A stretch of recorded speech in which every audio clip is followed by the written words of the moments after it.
They called you quiet. They called you crazy. They labeled you with every possible adjective because they couldn't understand the storm raging inside your head. And for years, you let them. Comment 222 right now and subscribe to the channel, because it's time to rebuild what you've allowed. What if I told you that when you finally spoke up, your voice was so loud it shattered everything they thought they knew about you? This isn't a story about a hero saving the world, or even about someone winning the lottery. This is about one person, one chosen soul, who carried a burden of silence until it became too heavy, and what happened the minute they dropped it. If you ever felt misunderstood, felt like the world had built an entire fake version of you in their heads, then this next half hour, or maybe even more, is for you. We're digging deep into the one moment that changed everything, the moment the chosen one finally spoke their truth and just absolutely shattered every single lie and misconception placed on them. The problem, the huge, life-stopping problem, wasn't that the chosen one, let's call him Alex, was a liar. The problem was that Alex was too true. See, when you're built differently, when the universe or fate, or whatever you want to call it, puts a certain kind of energy on you, people get uncomfortable. They can't categorize you. They can't put you in the neat little box they use for everyone else. And what do people do when they can't understand something? They invent a story. They fill in the blanks with the easiest, laziest thing they can think of. For Alex, these invented stories became bars on a cage that the world built and then locked him inside. The first big misconception was a classic one, that Alex was stuck up. Think about it. When Alex was in a room full of people, they weren't loud. They weren't cracking jokes. They weren't running around trying to be the center of attention. They were usually sitting quietly, watching, just observing the room. Their eyes, people noticed their eyes. They seemed to be looking through people, not at them. They'd sit there, and maybe they'd smile politely or nod, but they wouldn't jump into the shallow conversations about the weather or the last football game. The easy explanation for everyone else was, "Oh, Alex thinks they're better than us. Look at them," sitting there all high and mighty. But the truth, the internal, burning truth that Alex carried every single day, was that they weren't stuck up at all. They were overwhelmed. They were quiet because they were hearing too much. Not just the words people were saying, but the stuff underneath the words, the energy of the room, the tiny, almost invisible signals that everyone else was ignoring. While one person was talking about their amazing vacation, Alex's mind was instantly picking up on the tiny tremor in their voice, the slight tightness around their eyes, the way their hands gripped the glass just a little too hard. Alex wasn't hearing a vacation story. They were hearing a distress signal wrapped up in a lie, and their entire system would just lock up trying to process the difference between the spoken word and the real feeling. So they'd stay quiet, not out of arrogance, but out of a desperate need for self-preservation, a shield against a sensory overload. It was a silence born of deep, almost agonizing empathy, but the world saw as cold, distant pride. They saw a wall, but it was really a mirror reflecting back all the noise and chaos, and Alex just couldn't handle reflection, so they turned away. Another massive story people made up about Alex was that they were lazy. This one was extra frustrating because of how hard Alex was actually working behind the scenes. People would see them daydreaming. They'd see them staring out a window or walking slowly, seemingly without a purpose. When a project came up, Alex might take a long time to start it, or they might not follow the typical steps everyone else did. So the co-workers, the classmates, the family, they'd all shake their heads and sigh. Alex just doesn't have a drive. They're smart, yeah, but they're too lazy to actually use it. They'd talk about wasted potential, about how Alex needed to get serious and stop floating around in their own little world. But the reality was a whole different story. Alex wasn't lazy. They were in a constant, low-grade battle with their own process. When Alex did something, it wasn't just done, it was channeled. They couldn't just follow a set of instructions. They had to first understand the entire why and how it connected to the bigger picture of the whole universe. Practically. The daydreaming wasn't boredom. It was intense, deep-level planning. It was the internal architecture being built. When they stared out the window, they were solving problems that hadn't even happened yet, running simulations in their mind, connecting dots that most people didn't even know were dots. And when they finally did start a task, They'd often finish it in a fraction of the time, or produce something so original and perfect that everyone else just looked confused. The long time to start was simply the necessary incubation period for the chosen level of quality and insight. It was the difference between someone building a flimsy wooden shack and someone carefully laying the foundation for a skyscraper. The foundation takes time. It looks like nothing is happening, but it's the most important part. To be accused of laziness when they were working at a level of intensity no one else could even grasp. That's the kind of silent, exhausting injustice they carried. And this pattern repeated itself over and over, stacking up these heavy, untrue labels. If Alex showed confidence, they were arrogant. If they showed vulnerability, they were unstable. If they were deeply passionate about a subject, they were obsessed or weird. If they stayed home on a Friday night, they were antisocial and lonely. Every action they took was filtered through the world's need to keep them small, to keep them predictable, and to keep them misunderstood. The core of their being, their chosen nature, was an inner knowing, an almost spiritual clarity that clashed so violently with the noise of the world that they just chose to mute themselves, to operate in a whisper instead of a shout. Now, we need to talk about the sheer weight of the silence. Imagine wearing a heavy, lead-lined coat, 24 hours a day, 7 days a week. That's what it felt like. Every time Alex didn't correct a misconception, that coat got heavier. It wasn't just a matter of who cares what people think, because these misconceptions started to bleed into their reality. They started missing out on opportunities because people thought they were lazy. They started losing genuine connections because people thought they were cold. The world was interacting with a fake, clumsy shadow of Alex, and the real Alex was suffocating inside. The silence, initially a protective shield, became a prison. There was a constant, almost maddening internal dialogue. Alex would replay conversations in their head, thinking, I should have said X. I should have explained Y. Why did I just let them walk away thinking I was such a jerk? The mental exhaustion of constantly filtering, constantly editing, constantly deciding not to say the thing that would truly explain their heart.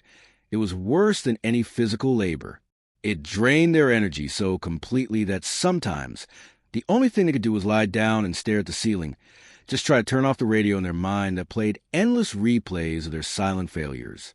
They didn't have the luxury of just living a simple life, because their inner world was so complex and so full of information that they were always processing about 10 times more data than the average person.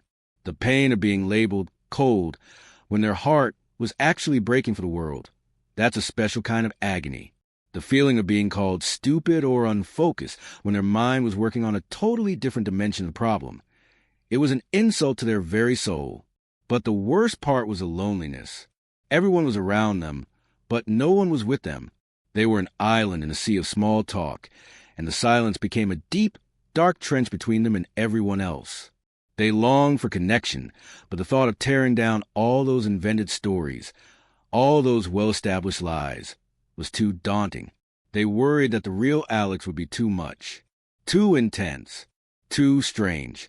So they stayed quiet, accepting the burden of being misunderstood as the price of being chosen, the tax on their unique soul. This went on for years, maybe even decades.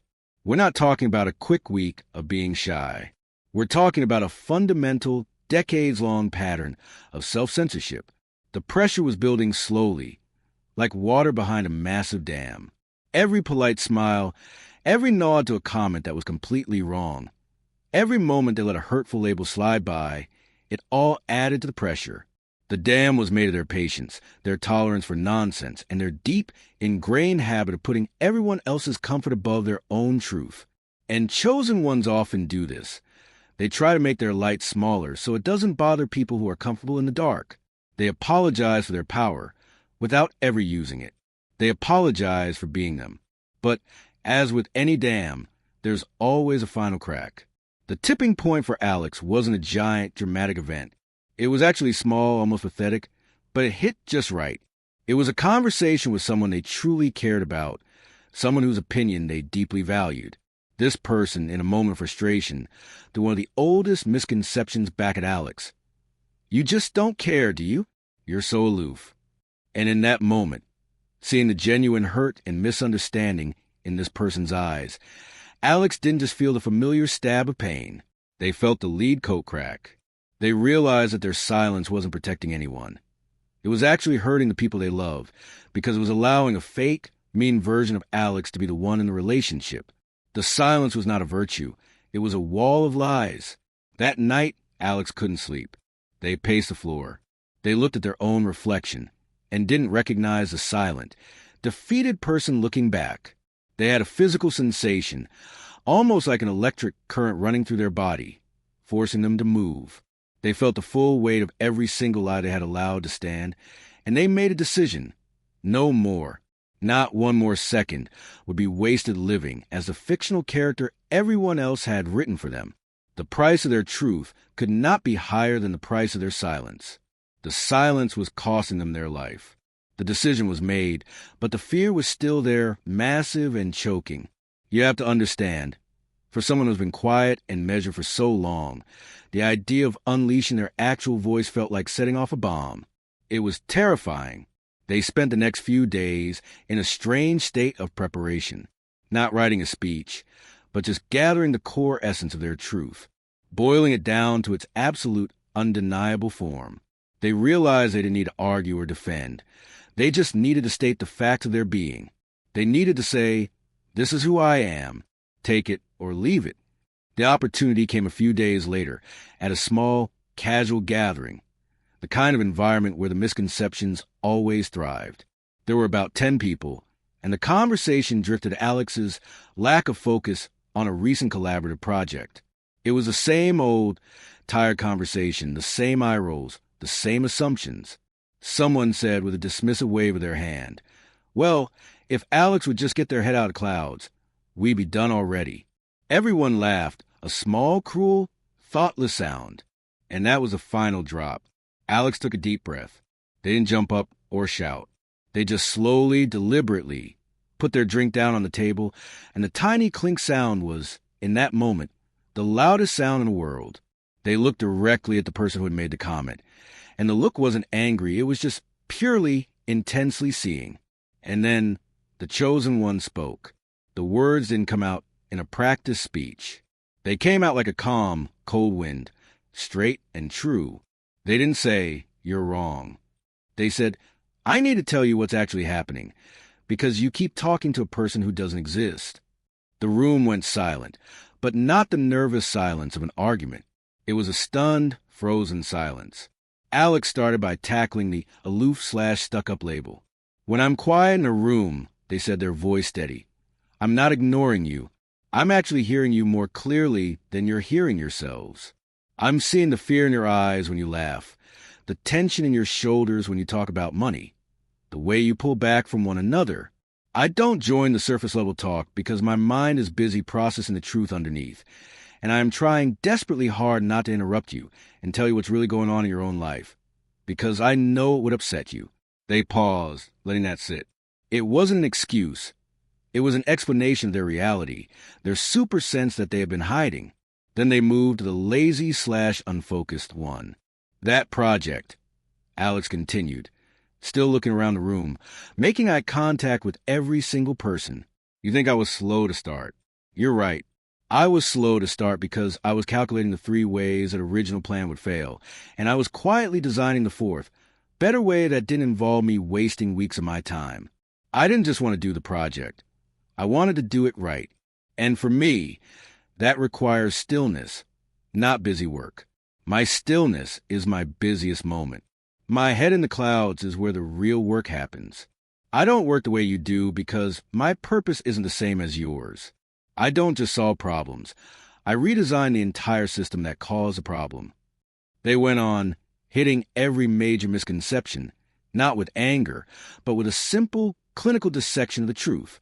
They spoke about their passion not being an obsession, but a need to master and channel energy. They spoke about their moments of vulnerability not being instability, but a deep, rare honesty that most people in the room were terrified of. It was a massive, continuous download of raw, unfiltered self-truth. And because it was so honest, so clearly not an attack, but just an unveiling, it was impossible to argue with. It was a chosen one laying down the map of their own soul and saying, "Here it is. This is the territory. The reaction was incredible. It wasn't cheers or immediate acceptance. At first, it was shock. People shifted in their seats. Some looked down.